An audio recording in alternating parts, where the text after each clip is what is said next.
Hello, hello! Welcome back to my channel. It's Simone, and today I am going to show you how to make your own fabric traveler's notebook cover. These are the two that I have made before. I am going to show you how to make your own, and these are prototypes, test covers that I made, and the pink one was made in December or November of 2015, and it did not really work out the way I wanted it to be, and so I just put it aside and bought a leather cover. It was too flimsy for me. It didn't hold the notebooks very well, and so yeah, that was what I didn't like about it. I liked that it was very easy to have a notebook cover that has no raw edges, and you have an opening at the end and then you top stitch just around the whole cover. I'm showing you that I have 3 inserts in here, and here you can see that it was flimsy and did not hold up very well, and that it was actually also too narrow to fit these many inserts in there. And the setup of this and the way I placed the eyelets is very much taken from the real Midori notebook cover, and except that I put the closing elastic, the eyelet for that, in the into the spine. And this is my newer one. It is sturdier and softer and holds more books and holds the books better. Yeah, I added a little bit more, just made the cover bigger. And here you can see that even if you add another third insert that is not that slim, it will still be able to fit them in there. The setup for this notebook is a little different. It has the eyelets on the top and the bottom right next to each other, and the closing elastic is in the spine as well, but this would give you the freedom to loop another elastic in there so that you have 4 elastics, and you could actually put 4 books in there. The feel of this is much sturdier but still very soft, and here I'm comparing the thickness of both of these for you and the size. So you see this is wider and it feels better. And yeah, the trees, I love the trees, but I just don't know about the pandas, and so this was a nice way to use the fabric and still be able to hide it. And these are the different interfacings and beddings that I'm going to use. The first one is Pellon SF101. It feels like fabric on one side and has a sticky side, and you just iron it onto your fabric, and it makes your fabric a lot sturdier, and that helps for the overall feel and handling of such a notebook. And that's why I'm doing the finger dancing. This one makes the notebook stiff. This one is called 71F Peltex, and it is also feels like felt and has a sticky back, and this is bedding, and it's actually from Germany, so you would have to go out and try and find something very similar to this. It is called Flieseline H630, and you could actually Google this and just Google and put in similar to that one, and then you will probably find it. And this is a batting, and it is very thin batting, not very thick, just adds a little bit of softness to the outside of the cover, and it is also iron-on interfacing. And now I am going to show you what you will need for making your own fabric cover. And yeah, I am going to put this on my blog and show the list of items there, so you can go there and take a look. And what you will need is a sewing machine, thread, needles, I didn't add them here. You will need pins, elastic for threading your notebook. You will need interfacing SF101 and 71F. You could leave the interface H630 out. You need fabric, and you do not need to make some kind of decorated outside like the patchwork or the one that I am going to make here. You could just use one piece of fabric so that it is really very easy to make the fabric cover. And then you start by cutting the interfacing first. You need 2 rectangles of the Pellon SF101, one of the Peltex 71F, that's the stiff one, and one of the softer batting H630 or similar, or you could just leave that one out.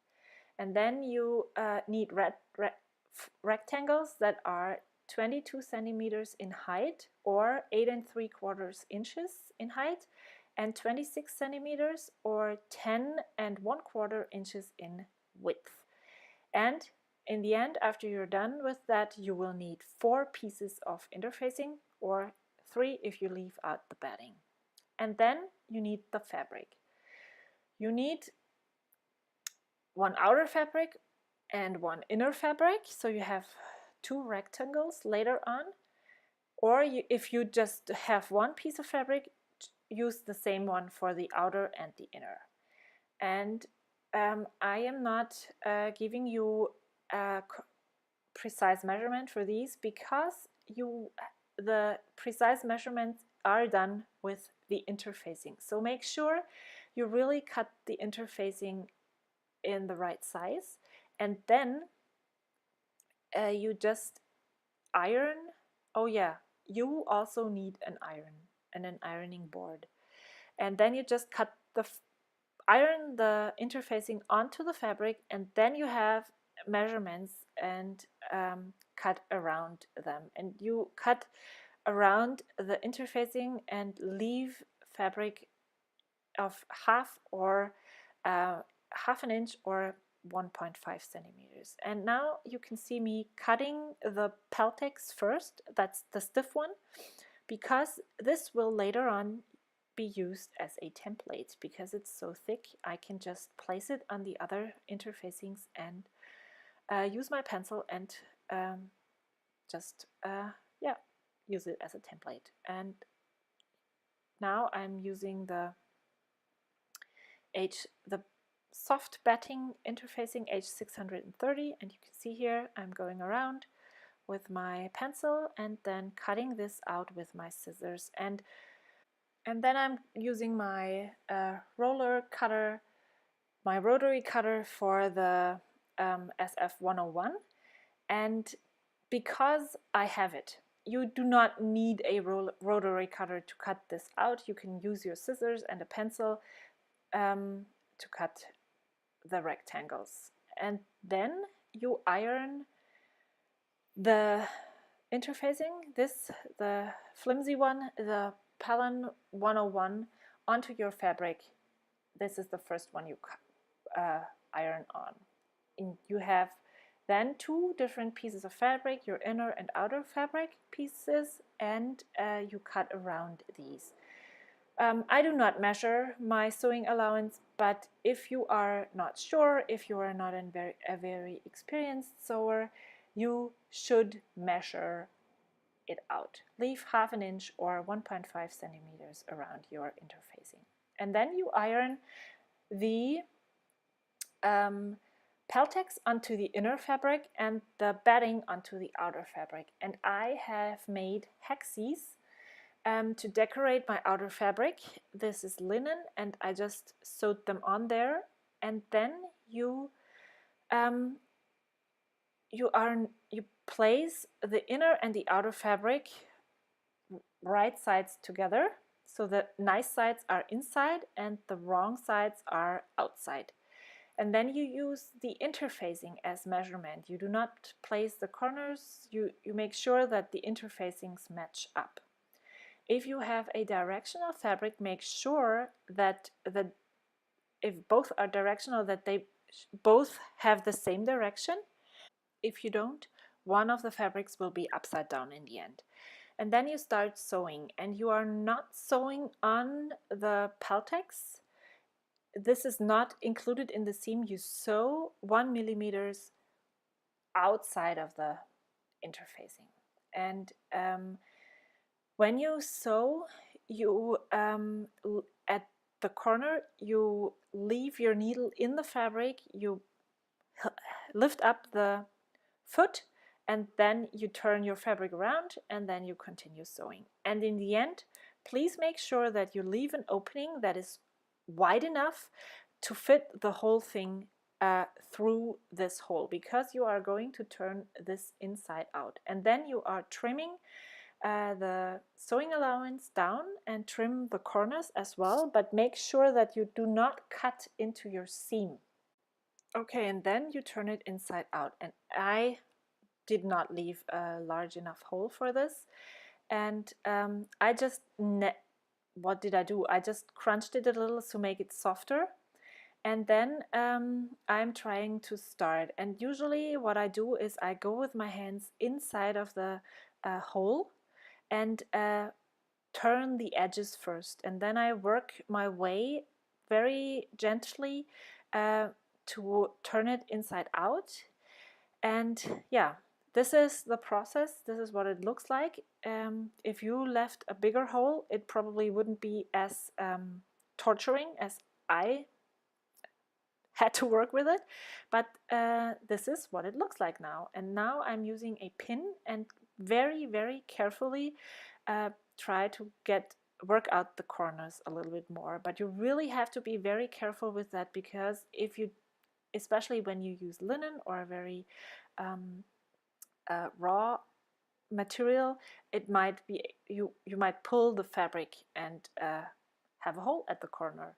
And then you go to your iron and press first. Press it, because if you do not press, you will not get a very nice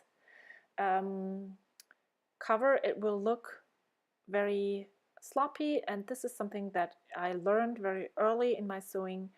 Using an iron is very, very important. And then you pin the opening shut and start top stitching around, and make sure that you close the opening that you still have. And after you are done top stitching all around the edges, you are done.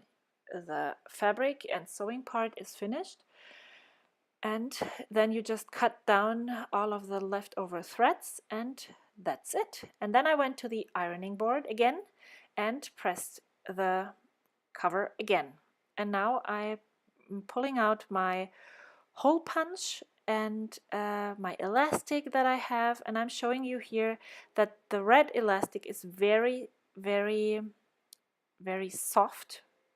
That's probably what you would call, and it is very thick as well. It's 3 millimeters, and you 3 millimeters for threading for the notebooks is too much. And then I punch holes. However, you will see in the end, this one is too close to the spine. Please make sure that you are not punching the holes too close to the spine, because this will make put pressure on your eyelid later on, and it might be ripping out. But yeah, and then I'm just inserting the eyelet using the tools that were included and using a hammer, and then I just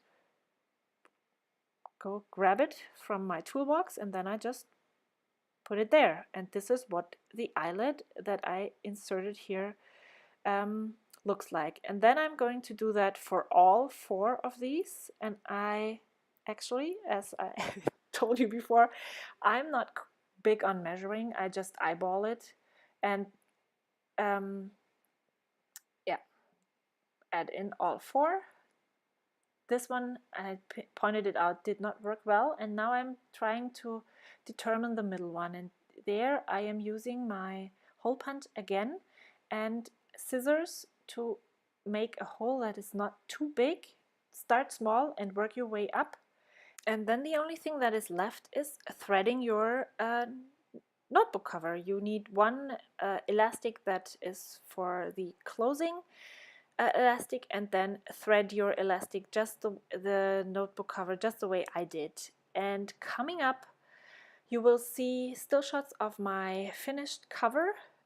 I hope this tutorial was helpful for you and you are not intimidated, but yeah, courageous enough to give it a try. If you do, please leave a comment and give me a link to the picture where you made one.